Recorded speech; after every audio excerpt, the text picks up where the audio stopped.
Sasakay kami ngayon ng MRT. So maglalakad kami punta sa station ng Hua Lamphong, tapos baba kami ng Wat Mangkon.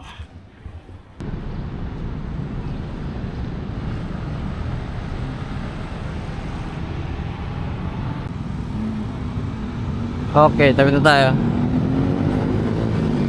Tabi.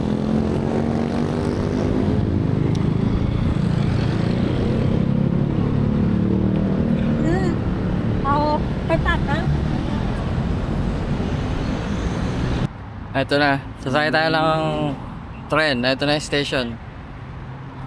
May experience na mag-MRT.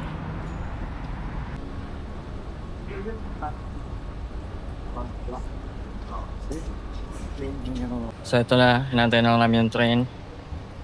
First time nila mag-MRT. So nandito kami sa Hua Lamphong. Tapos bababa kami ng Wat Mangkon.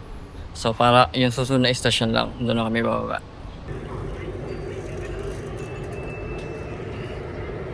Ano, kamusta ang experience mag-MRT? Bilid. Good. Wala pa yata sa